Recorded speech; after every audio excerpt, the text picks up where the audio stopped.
Welcome back guys, bunch of বাইকার্সের আর একটা নতুন ভিডিওতে আপনাকে স্বাগত। আজকের ভিডিওতে আপনি দেখবেন আমার বাইক অর্থাৎ হর্নেট 2.0 এর একটা ওনারশিপ রিভিউ।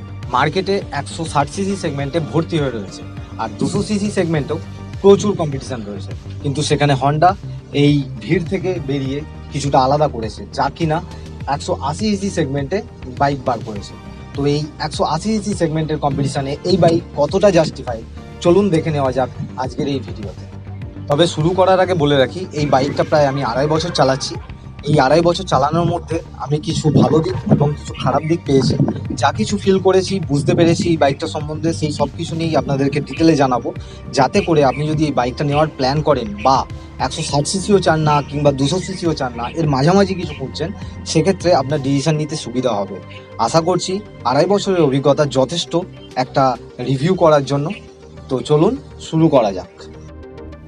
আপনারা দেখতেই পাচ্ছেন এই গাড়িটা পুরনো হর্নেটের মতোই দেখতে প্রায়, কিন্তু অবভিয়াসলি এতে রয়েছে অনেক নতুন ফিচার এবং ট্রুলি প্রিমিয়াম ডাইনামিক ডিজাইন, যেটা আপনাকে এক পলকেই মুগ্ধ করবে। ডাইনামিক লুক বলছি কারণ এর যে সাবকাট ফিনিশিং, যেটা আমার খুব ভালো লাগে। প্রত্যেকটা প্যানেলস আপনারা দেখতে পাচ্ছেন, প্রত্যেকটা প্যানেলস খুব নিখুঁতভাবে এখানে অ্যাডজাস্ট করা রয়েছে, কোনো রকম অহেতুক কোনো গ্যাপ নেই। এইখানের এই যে প্যানেল গ্যাপ পর্যন্ত এত নিখুঁতভাবে ডিজাইন করা, যেটা আমার খুবই পছন্দের।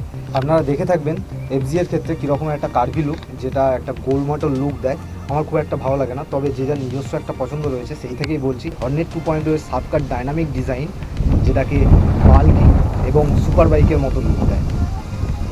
প্রথমে হর্নেট 2.0 এর স্পেসিফিকেশান কী রয়েছে সেটা বলে নিই।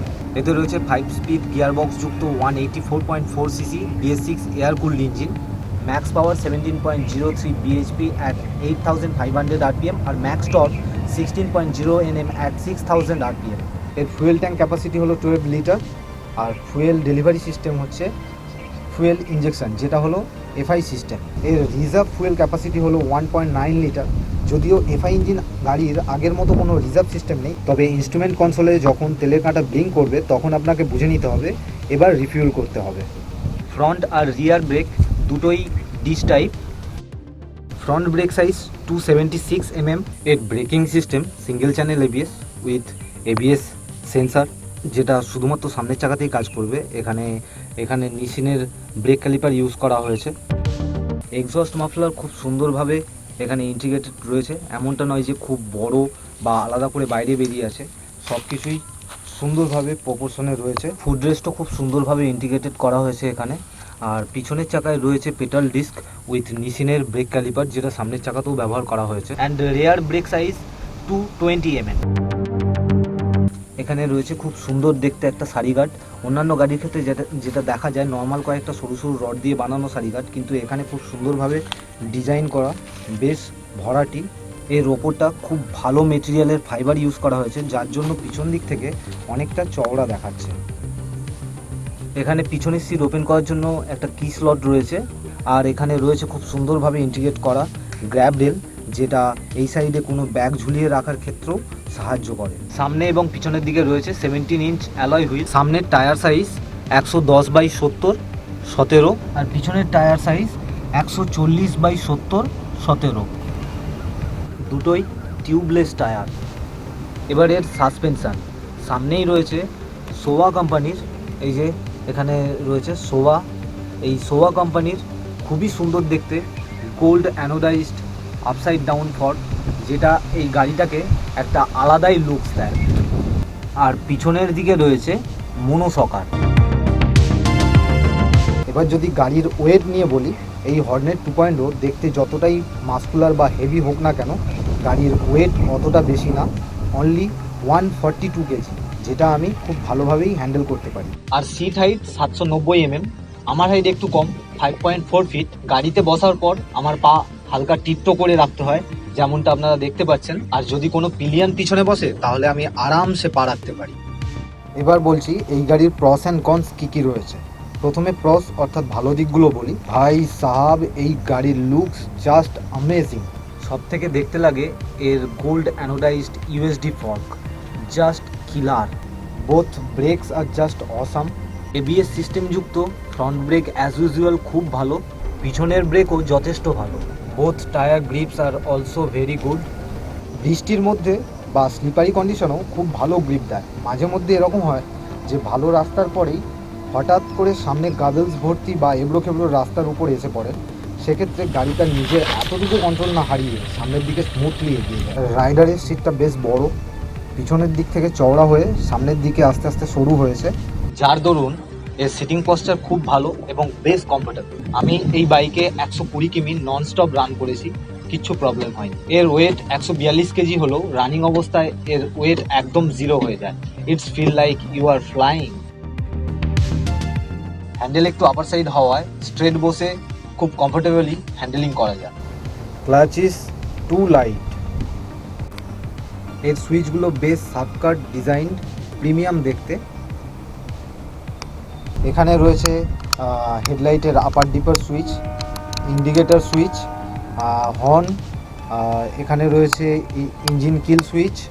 আচ্ছা, এটা একটা রয়েছে, এটা কোম্পানি ইনবিল্ট হ্যাজার্ড সুইচ বা ফোর ইন্ডিকেটর সুইচ। আর এখানে রয়েছে ইগনিশন সুইচ। এর ডিজিটাল মিটার কনসোলটা খুবই বেসিক, কিছু নির্দিষ্ট ইনফরমেশনই রয়েছে। এই ডিজিটাল মিটার কনসোলে রয়েছে নন রিফ্লেক্টিভ ব্লু লাইট, যেটা দিনের আলোতেও খুব ভালোভাবে ভিজিবল। আর এর বেশ বড় সাইজের গিয়ার ইন্ডিকেটর বিগিনারদের জন্য খুব হেল্পফুল। আর এর হেডলাইট থেকে শুরু করে টেল লাইট, ইন্ডিকেটর লাইট সবই এলইডি। টেল লাইটটা দেখতে পাচ্ছেন, টেল লাইটটা একদম পুরনো মডেলেরই এক্সেপ design. Company inbuilt four indicator সুইচও রয়েছে এতে। Indicator lights designed very sharp and কুল।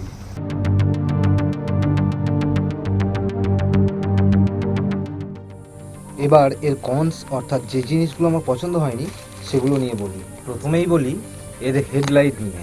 এর হেডলাইট নিয়ে রাতে রাইড করা খুবই মুশকিল। রাতের অন্ধকারে কালো পিচের রাস্তায় এই আলো একদম হারিয়ে যায়। তবুও আপার লাইটটা একটু জোর আছে, কিন্তু আপার লাইট তো আর সবসময় জেলে রাখা সম্ভব নয়, কারণ সামনে থেকে যে সমস্ত গাড়িরা আসে তাদের খুব অসুবিধা হয়। সেই কারণেই ডিপার লাইটেই গাড়ি চালাতে হয়। কিন্তু ডিপার লাইটে চালাতে গিয়ে রাস্তা কিছু দেখাই যায় না, এই রকমই আলো আর কি। এর যদি এই গাড়ি নিয়ে রাতে রাইড করতে হয় তাহলে সেক্ষেত্রে আলাদা করে লাইট এখানে ইন্টিগ্রেট করতে হবে, না হলে খুব মুশকিল। যদিও আমি এই গাড়ি নিয়ে কিছুটা নাইট রাইড করেছি, সেটা অনেক অসুবিধার সঙ্গে। অতএব হর্নেট 2.0 এর হেডলাইট একদমই রিলায়েবল না। এরপর যেটা আমার কাছে সব থেকে বড় সমস্যা সেটা হচ্ছে এর ইগনিশন লক। এই ইগনিশন লক মোটামুটি আমার গাড়ি কেনার 1.5 বছর পর্যন্ত সব ঠিকঠাক ছিল, কিন্তু 1.5 বছর পর থেকেই দেখছি ইগনিশন লকে যখন আমি ঘোরাচ্ছি তখন এই দেখছেন মিটারে কোনো রকম লাইটস নেই। আবার আমি যদি এটাকে সামান্য নাড়িয়ে দিই, হালকা করে নাড়িয়ে দিই, এই আবার মিটারে লাইট চলে এলো। এই প্রবলেমটা বেশ কয়েকদিন ধরেই আমার এই গাড়িতে রয়েছে, যেটা হন্ডার কাছ থেকে একদমই আশা করা যায় না। লকের সমস্যা রয়েছে, যেটা চেঞ্জ করলে হয়তো আশা করি ঠিক হয়ে যাবে। ইগনিশন লকের প্রবলেম রয়েছে প্রায় প্রত্যেকটা গাড়িতে। আমি কয়েকজনের কাছ থেকে রিভিউ নিয়েছিলাম, প্রায় প্রত্যেকটা গাড়িতেই এরকম সমস্যা রয়েছে।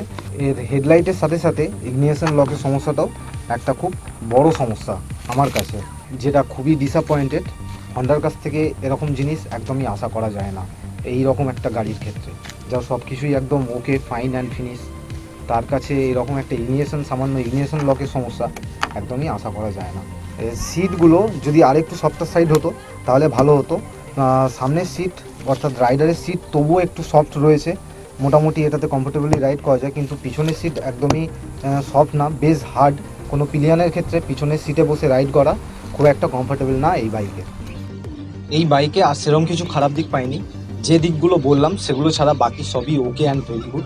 তবে গাড়ির একদম নতুন অবস্থায় আপনি কিছু প্রবলেম ফেস করতে পারেন, যেমন গাড়ি অল্পতেই গরম হয়ে যাওয়া, গিয়ার শিফটিং প্রবলেম, 1 থেকে 2-এ গিয়ার শিফট করতে গিয়ে নিউট্রাল হয়ে যাওয়া, 3 থেকে 4-এর মধ্যে গিয়ার আটকে যাওয়া, তারপর হচ্ছে সামান্য oil leakage problem, passing switch problem, এরকম ছোটোখাটো কিছু প্রবলেম পেতে পারেন একদম নতুন অবস্থায়। But after third service it's all will be okay, nothing to worry. আমার মনে হয় এরকম অনেক কিছুই সমস্যা প্রায় সব গাড়িতেই দেখা যায়, আবার পরে সেটা ঠিকও হয়ে যায়। আপনি কোনো গাড়ি নেওয়ার আগে ভালোভাবে রিসার্চ করুন, শোরুমে গিয়ে দেখে আসুন এবং অবশ্যই টেস্ট রাইড নিন, তাতে করে আপনার ডিসিশান নিতে সুবিধা হবে।